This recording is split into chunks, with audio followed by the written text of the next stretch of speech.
Our reporter Mbongeni Muthwa is at the venue of those negotiations in Centurion. He's been following the wage talks and joins us now. Mbongeni, good evening. All expectations are that we will have an agreement today. What is the latest coming out of these talks? Well, Tabile, breaking news here is that there is some late drama that is unfolding inside the talks here, which have been going on since earlier today. We came here having learned that the COSATU unions, which represent the majority of the civil servants, had secured a mandate from their members through consultations that have been taking place the whole of this week to accept the latest offer from the government, especially the wage increase of 7%.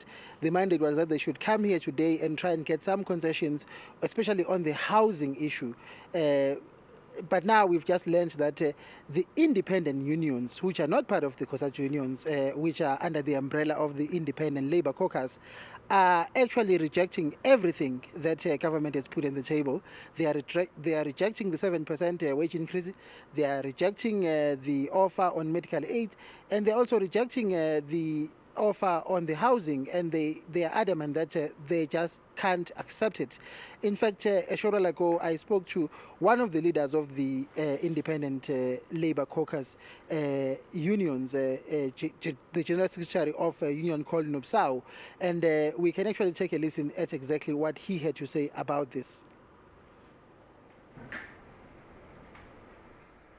See, we have made it clear that the 7% that they have offered is insufficient. We cannot see our way through that. But over and above that, it's the issue of medical aid, the GEMS. Our members have given us an unambiguous mandate that they are fed up with GEMS, where GEMS, they're losing benefit in 3 months, 6 months, they've exhausted their monies and so on. Whereas we were told at the beginning that GEMS, because it will be in-house, it will be able to provide cheaper services, but that is not happening. When we bring that to the employer as a demand to get out of GEMS and allow it to become an open scheme and compete with other schemes, the employer tells us that we'll have to review this for the next 12 months and then only then come to discuss the matter, not even take any particular position. And we're rejecting that out of hand to say we cannot be party to such an agreement which militate against the interest of our own members. Now, Mbongeni, you've just mentioned that the independent unions are rejecting everything that the government is putting onto the table. Now, how much clout do these smaller unions have to hold these talks back? Well, according to the ILC, they represent about 42% of the workforce in the public service. We're talking about 1.2 million members. So they say they represent 42%, and COSATU unions are the majority, they represent the rest. And they are adamant that they, under no circumstances will they accept or sign the agreement or the deal as it's currently on the table. In fact, up until now, all the unions, the Independent Labour Caucus and the COSATU unions, have been united, have been moving together in terms of their approach to the negotiations, caucusing together and separately, and moving as one.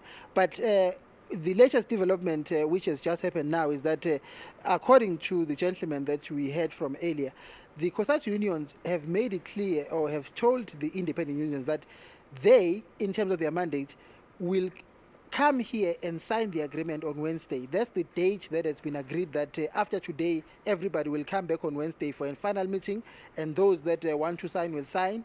And they are insisting that they are not going to sign on Wednesday, even if the COSATU union sign. We can actually again take a listen to the gentleman explaining this very point. For now, in the last caucus, it appeared we are on the same course. But what is disturbing is that they are preparing to sign whatever on Wednesday. So whatever comes out of this, whether good or bad, they have already given that indication, which we are not interested in signing for anything which does not benefit our members. Mbongeni, what happens to the members of the unions that decide not to sign on Wednesday? Because you did say that Wednesday is the day when everyone signs if they would like to sign, and those who don't want to sign won't be signing. Well, there is an established principle when it comes to collective bargaining, and that is if the majority of the unions, or if the unions that represent the majority of the workforce sign an agreement with the employer, then that agreement gets extended even to the ones that have not agreed to the terms or the agreement. But of course, we've seen even in other sectors, unions that object, they sometimes going to court to try and have that agreement not extended to them. But in the cases that we have seen going to the Labour Court, they always lose, because this is an established principle that if the majority accept, the minority must just also, they have to live with it. In fact, the gentleman that was speaking now from the ILC made it very clear to me that after Wednesday, if the COSATU unions sign, they will do whatever is in their power to force their demands, including striking, whether that is legal or not. Those were his words. So it seems like even if on Wednesday the majority unions, COSATU unions sign, this is not going to be the end of the matter. We may see this the independent unions going to court, or even maybe, who knows, embarking on wildcat strikes or go-slows or whatever. It's not an ideal situation, what seems to be about to unfold right now as we go into Wednesday, which is the final day at Tabile. Mbongeni, we'll have to leave it there. Thank you very much for joining us on the News at 8. That was our reporter Mbongeni Muthwa giving us a live update from the public sector wage negotiations in Centurion.